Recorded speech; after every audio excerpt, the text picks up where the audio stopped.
El saludo, mi nombre es Henry Mauricio Monroy Barragán, integrante del grupo 4 de la materia de estadística inferencial. Hoy voy a tocar el tema sobre la distribución de probabilidad de estudio. Algunas de las características de esta probabilidad son: es una distribución de probabilidad de variable aleatoria continua. Es simétrica, con forma de campana similar a la distribución normal, pero con las colas más gruesas. La media, la mediana y la moda son iguales a 0 cuando el número de grados de libertad es mayor que 1. Los grados de libertad en esta distribución están relacionados con el tamaño de la muestra. Cuanto mayor sea el tamaño de la muestra, mayor será el número de grados de libertad y más se parecerá a la distribución normal. Finalmente, específicamente es una distribución de densidad de probabilidad. ¿Cuándo la utilizamos? Pues es una técnica que se utiliza cuando la muestra de una población es menor o igual a 30 y para determinar la media de una muestra estadísticamente diferente de una media poblacional con una hipotética. Adicional a esto, cuando no se conoce la desviación estándar y se quiere calcular a partir de las observaciones de la muestra. Tenemos un ejercicio a desarrollar para explicar un poco cómo es esta distribución de estudio. El ejercicio dice, se desea estudiar el promedio de altura de una población de estudiantes universitarios a partir de una muestra aleatoria de 10 individuos. Se sabe que la desviación estándar poblacional es de 8 centímetros. La media muestral es de 170 centímetros. A partir de estos datos, ¿cuál es el intervalo de confianza al 95% para el promedio poblacional? Aquí ya tenemos unos datos, tenemos la X barra, que son 170, la desviación estándar, que es 8, la muestra aleatoria, que son 10, R, que son los grados de confianza, que son 9, alfa, que es el valor de las colas. Para calcular el intervalo de confianza al 95% para el promedio poblacional, necesitamos usar la fórmula del intervalo de confianza para la media con la distribución que estudie, que dice que intervalos de confianza es igual a X barra más o menos T por S sobre raíz de N. Lo primero que tenemos que hacer es averiguar el valor de T, buscándolo en la tabla T, teniendo en cuenta que tenemos los grados de confianza y el valor de alfa medios, en donde T, si lo buscamos en la tabla, es proporcional a 2,26.22. Entonces, a partir de ahí ya vamos a empezar a desarrollar la fórmula de los intervalos de confianza. Reemplazamos valores, entonces quedaría: intervalos de confianza es igual a 170 más o menos 2,2622 por 8 raíz de 10. Esto nos daría que los intervalos de confianza son iguales a 170 más o menos 5,72.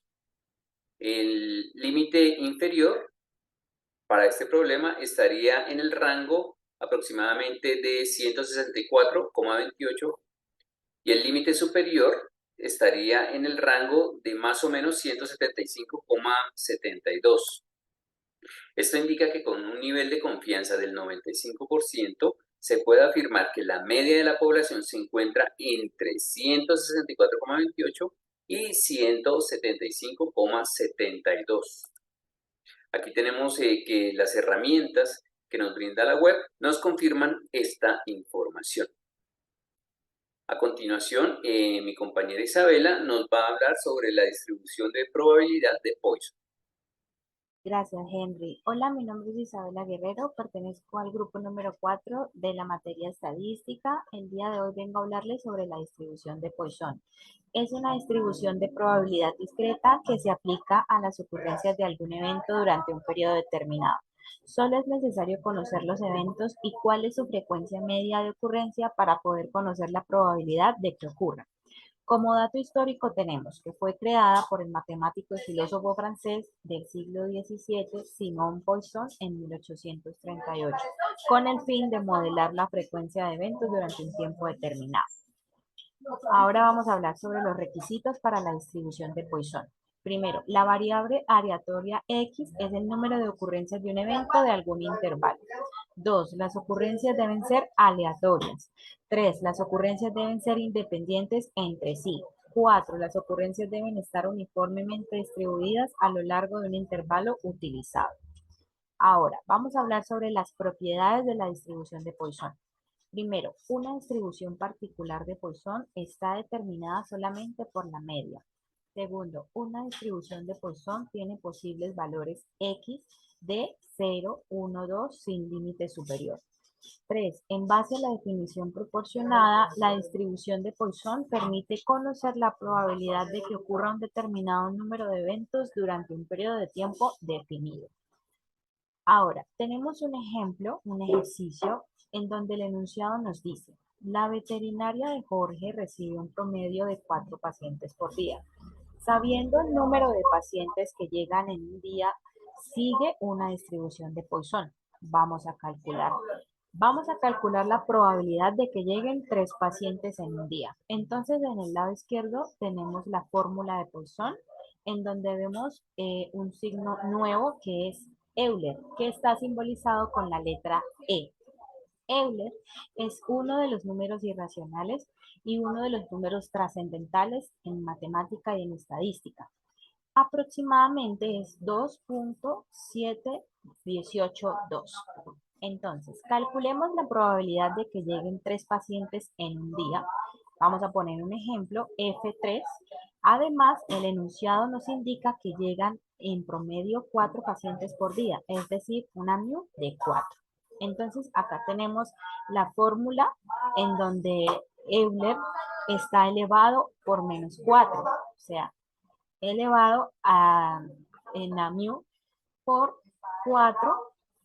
Vamos a multiplicar por 4 elevado a la 3. Entonces, esta operación nos da 0,01832 por 64. El 0,01832 es el Euler elevado al 4 negativo por 64 sobre el 3 factorial. El signo de interrogación significa que el número es factorial.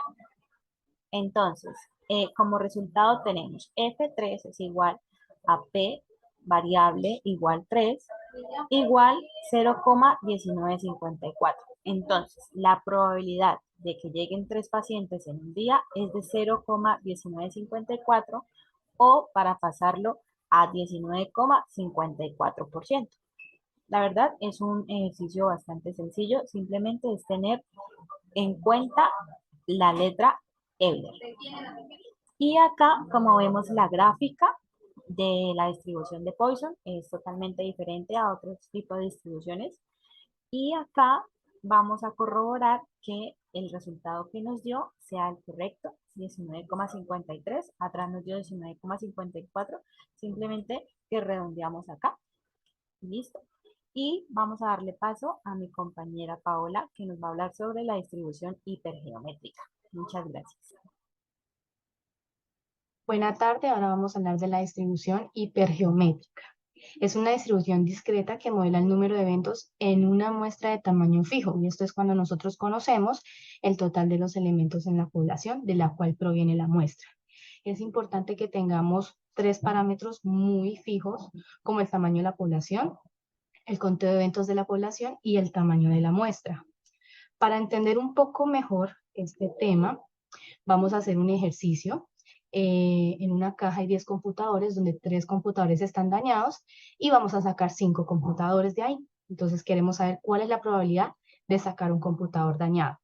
Como están viendo en pantalla, esta es la fórmula para aplicar en la distribución hipergeométrica, en donde entendemos que n es el tamaño de la población, es decir, los 10 computadores, k el número de individuos, que serían los 3 computadores dañados, n minúscula, en este caso, que es el tamaño de la muestra, es decir, los 5 computadores que vamos a sacar, y x que toma el valor de la variable.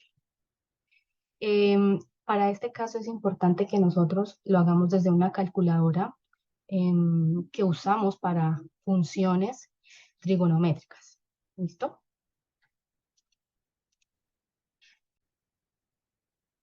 En este caso, entonces, tenemos que P es igual a X igual a 1, donde reemplazamos los datos.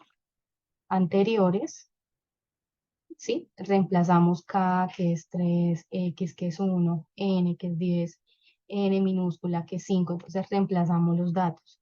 Aquí sí vamos a necesitar, importante la calculadora científica, como nosotros le decimos, porque es 3, no es 3 dividido en 1, es una función trigonométrica. Entonces, en este caso, al realizarlo en la calculadora, entonces tenemos que 3 consolidado en 1 nos da 3, 7 consolidado en 9 nos da 35, 10 consolidado en 5 nos da 252. Entonces 3 por 35, 105 y 252. Al dividir el resultado nos da 0.41, entonces la probabilidad de sacar un computador dañado es de 41.67%, y así es como damos resultado a este ejercicio. Es reemplazar los datos, ¿sí? Pero entonces debemos tener en cuenta esta información. A continuación, pasamos con Freddy. Cordial saludo, mi nombre es Freddy Orlando Páez Caicedo, pertenezco al número 4. Voy a hacer una exposición sobre chi al cuadrado en 4 pasos. El primer paso es hacer el enunciado del ejercicio. El profesor de estadística ha determinado el número de estudiantes reprobados y aprobados en 2 grupos de acuerdo a la siguiente tabla. Las variantes son determinar si el profesor tiene una mala práctica docente. Considera una margen de error del 0.5.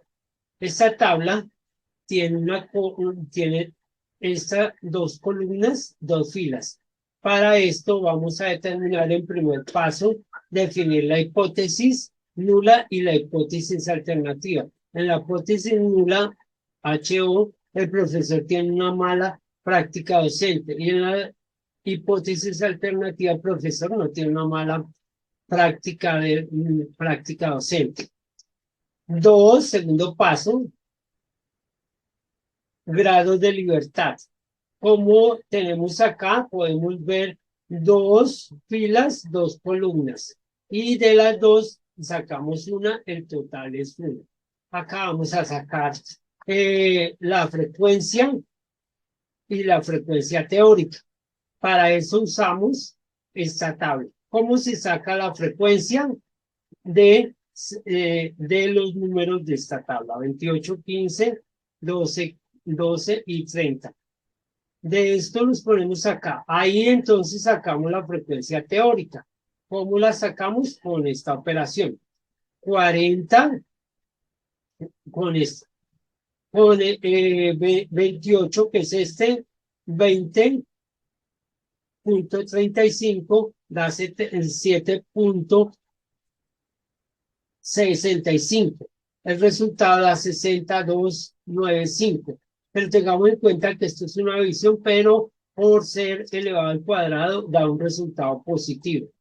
Ahora, para finalizar, tenemos que mirar que se suma esta frecuencia con frecuencia teórica elevada al cuadrado, que es el chi cuadrado, y como resultado da 11.392. Esta es la operación para resolver el chi cuadrado. Ahora vamos a la tabla que señalé ahorita. El grado de libertad es esta columna, y las variantes son estas. Entonces buscamos el 1, que es este, por el grado de que es este, lo ponemos acá, entonces da este como resultado, y tenemos que hacer el análisis de la hipótesis nula.